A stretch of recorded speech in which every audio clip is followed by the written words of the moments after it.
Hey, what's up, good people? Bishop Ramsey here, and I am here with my wife, Dr. Alicia Ramsey, and we want to welcome you to another family room. Yeah, we have a great topic today. You know, you've heard of 30 for 30, ESPN show, Kendrick Lamar's song, but today our topic is 30 to 30. And tell them what our topic is going to be about. Our topic it really is going to be about our anniversary, the fact that we made it to the 30 years. We are grateful for that, but we're going to talk a little bit about the challenges that come along the way and how you have to navigate to 30. It just doesn't come naturally. Right. We often share with couples what we believe to be true based off of doing counseling appointments, books that he and I both have read.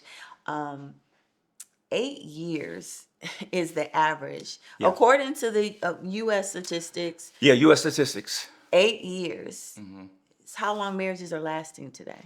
Yes. And that doesn't mean that there aren't some that are less than that. Right. But it's saying that when you average it all together, you're coming to about that number. Yeah. And so looking at, we hit 30 on August the 26th, breaking our marriage up into 10 years, 10 years, 10 years, because we often share with couples that the first 10, it takes you about 10 years to get a stride and get a rhythm going in your marriage. Do you believe that's true? I definitely believe that that's true because I think sometimes I did it as well. I think sometimes we come into marriage with unrealistic expectations, especially being saved, because sometimes you're thinking, okay, because I know she's saved and I know that I'm saved. And we know that God's going to be the centerpiece and everything. Okay, this is going to be smooth sailing. And it's not, because there's still a human part of it. Right, right. And then there's so many things you often share that marriage is a collision of two histories.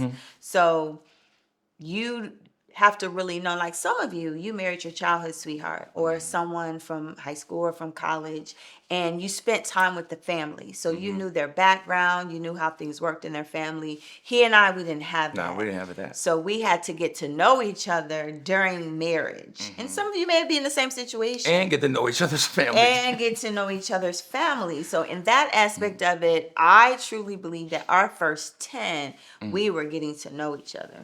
I think so too. And I think that just even jumping right into it, I know for me that I came in thinking I knew how to communicate, but not really knowing how to, and not really knowing how to approach communication the right way. Like sometimes there might have been times where maybe you didn't communicate that much, but sometimes I'm like over communicating, and that may sound really simple, but you'd be surprised the challenge that can bring and how you have to try to, okay, how do we talk? How do we communicate when it's just everyday situations and circumstances? Right. And not just what you say to each other, but how you say each other. And that was another one. Times when my delivery would be wrong or my timing would be wrong. And that takes work. So I see now why, just talking that out, it will take years to understand that, of how to communicate, what trigger words set the individual off, what is the best time to have discussions. Yeah. I was really pretty adamant about not having critical conversations right before you preached. Right. So I would make sure I was really good about that part. I will give myself I'll give you props credit on for that. that one. I'll give you a little bit of credit. I'll give myself props on that one, because there was some times I was hot, just like he was hot. Right. But we stayed away from certain conversations right before, he was going to minister. Then the conversations changed because we got married in 95. We had Johnny in 97. We had Jeremiah in 2000. Then we had Judah in 2010. So in these different seasons, you're adding different pieces. Yeah, you're adding all the things you say you want. You want the marriage. You want, okay, we want a child. Okay, we want a second child. When that child gets a few years under their belt and all of that. And but those things come with the price and with the challenge. And that challenge is maintaining the marriage, growing the marriage while you're still trying to get to know one another. Because I don't care what anybody says, you don't know each other like you think you do until you're actually married. Absolutely. And it's not a contract, it is a covenant. So yes, you do a marriage contract with the government to make it legit. But you also stand before God. Yes. And that is the covenant. And the vows, like nowadays we got all these like trendy things people are doing with vows. Yeah. I still stick to the foundation. I stick to the ones I've basics, And the two are one. That you become one. But also in sickness, And in in health, health. And that's the thing with the for getting richer, older. richer and broker. Right. That's millennials and generations. Millennials and Generation Z have difficulty with the for richer or poorer. Difficulty. And I feel like the new thing with gray divorce and menopause divorce is the sickness and in health, because your body starts changing on you. Yeah. Menopause is real. It's a real thing. We Talk a little bit about the gray divorce, because we haven't hit that here yet. Yeah, Just the great throwing that divorces, out. they're saying it's like 50 and older. There's an increase in the divorce rate. And it's Yeah. because they are no longer working at Yeah. the marriage. They're empty nesters now, or like I said, sickness, can come into play. Illness can come into play. Your body doesn't function the way it used to function. Right. Women dealing with menopause, financial strains, your careers are over. Now you're functioning off of, retirement salary or Dealing with health subsidized. challenges and things of that Yes, nature, and so how all that's going to work into the mix. a different season. It is a lot. So we're not saying all these things to run you away or say, well, shoot, I'm not getting married. But we're doing that to give you a realistic picture of it. Right. We love each other. We plan to be married another 30 years. Right. But we also would do you a disservice if we did not talk about the challenge of these stages. Now, there's plenty of wonderful times in there, but there are challenges during some of those stages. There is. And one of the first books you wrote was A Marriage Made in Heaven But Going Through Hell. And the reason that we said that is because some of you, you feel like you are in hell in your marriage. And it may be your second marriage. And it may be your first marriage. You may be married 20 years and you feel like, I can't do this anymore. The reality of this book is true to so many people. Why did you write it? Well, I wrote it to help give people a realistic perspective on marriage. Okay, these are some things that can happen or typically happen throughout the course of a given marriage. Right. Now, how you navigate it really is going to determine whether you have a heavenly marriage or a hellish marriage. Dr. Ed Cole used to say that marriage can either be one of two things. It can be the closest thing on earth that you experience to heaven, or it can be the closest thing on earth that you experience to hell. Right. And the difference between the two is how you approach it and your willingness to not just start by working on it, but continue to work at it. Absolutely. We do a segment called Work Hard, Play Hard. We do it every episode. Yep. Now, I have received a grade D- when it comes to me playing hard. Well, you know what? Okay, let me put it like this. Hobby-wise. So I have been doing things. Yeah, she like does I went things. to, Butter, the cultural fair. It was very nice. Yeah, you enjoy things like that. So I love stuff like that. So to give you some credit, the challenge of it is that's not something you can do every week Right. because Right. they're not made available every week. So Right. no, I give you your credit though. So I give you about a C+ because Oh, yeah. you have been going out doing things Those like that things. you like, going sometimes with some ladies, friends, Right. whatever the case might be, going to dinner with some ladies and so Right. forth, celebrating something. So you've been doing it. So I've been doing that part, but I'm going to keep working on figuring out what hobby I want to do outside of working out, maybe a different type of workout. How has your hobby been going? It's been going pretty good. I'm still kind of weak at my game, but we have fun at it. We get together. We got a set day that myself and some of the guys and this gentleman over here behind the camera has got to join us sometime soon. But we just get together and we have fun doing it. And you can tell, babe, seriously, by watching it, that it's just a relief for everybody for about an hour and a half. Then boom, we're packing up our stuff. Everybody's ready to head back home and jump back into their families. But while we're there, we're talking, chatting a little bit, and just having a good time. And that's the part of having a hobby. And it's something we schedule in on Tuesday nights that he loves to do. And I love that he has the opportunity to be with young men, older men, different generations of men, and just have good conversation and quality time together. Yeah, absolutely. Which is wonderful. So we're talking about 30 to 30 because we just celebrated 30 years of marriage. And my takeaway on what it will take for us to have another 30 is what we talked about in the beginning, understanding that seasons change, people change. And what we talked about on that day Yeah. as well.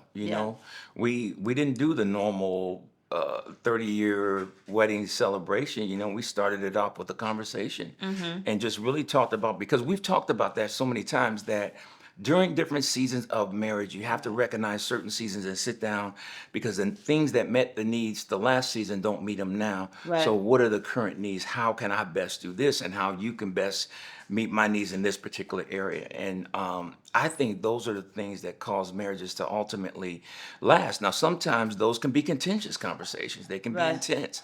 But if you come out of them with the right attitude, with the right approach, I think you make yourself and the marriage itself better. Right. And then doing the work behind it. Mm-hmm. I just finished listening to audiobook on, the purpose of a woman, the book study they just did. Now I started Gary Chapman's Five Love Languages. I'm listening to I that read that now. one. And there's books that I've read in the past that I have to Redoing re-up. it. There's certain ones I'm going to re-up because it's just going to keep taking work Mm-hmm. because I can't pray and ask God, change him, help him. And God's just going to sit there and say, this is what you need to work on. This is what you need to do. This is how you need to communicate. So I said this before, that marriage is selfless. I definitely understand putting your children's needs before your own, but some of you, it's difficult for you to put your spouse's needs before your own.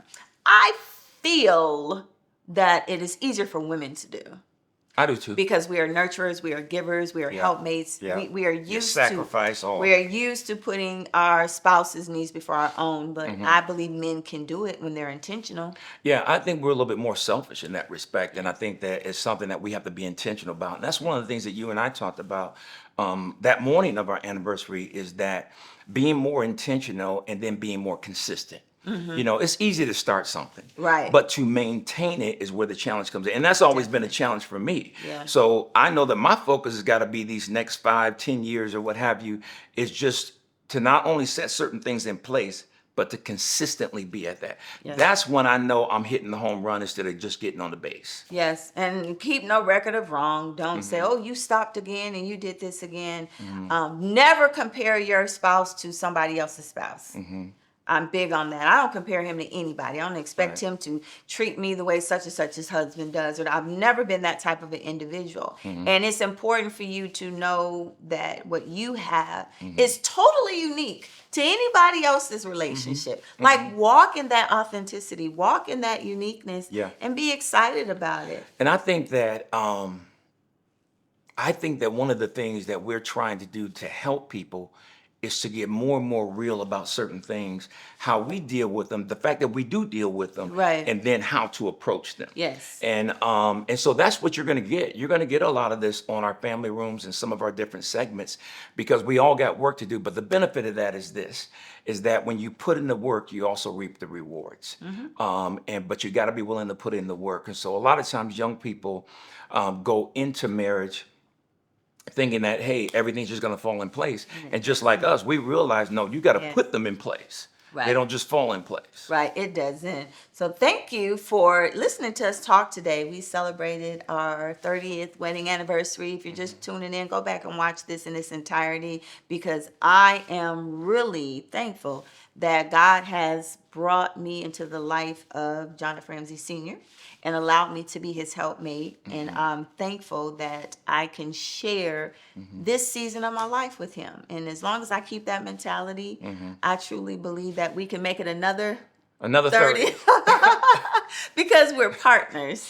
Yeah, and the one thing though too is that I do need to say this is that, and I don't say this enough to you, but I am grateful for you. It's not just about the fact that I love you, and that I'm committed to you for this whole 30 and another 30, but that I appreciate you because you have helped me change in some areas, and you have helped hold me accountable for change in other areas, and really.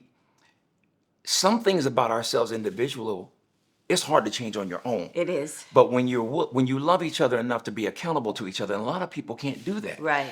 To be accountable to one another for those particular areas, that's when you see some progress. You do. And that's the goal. Just take one day at a time. Yeah. Tap in resources if you need it. It's okay to go to counseling, to go to therapy, Yeah. to get a mediator. Don't have your family all in your business. Right. Mentors are powerful. If you have, we try to mentor other young couples because We that's do. a powerful tool to have somebody to model the way for you and to also share with you that I tell them them all the time.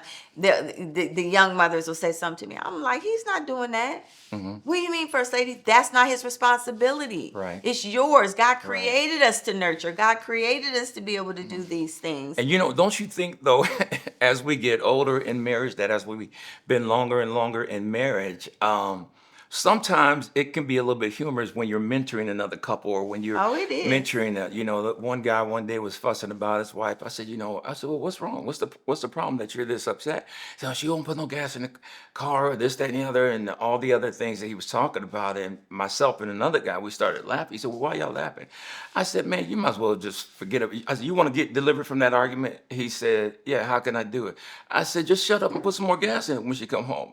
At some point in time, and there are ladies out there that fill their stuff up all the time. So I'm not putting a blanket on everybody, but I'm just simply saying what I was really trying to get across to him is, man, some stuff ain't worth arguing about. Right. Pick your battles. Yeah. Pick your battles. And I want you to continue to believe in marriage, continue to trust. If you're single and you want to be married, it'll happen for you. And just keep believing that it'll happen for you. And study. Like, One Night Stand.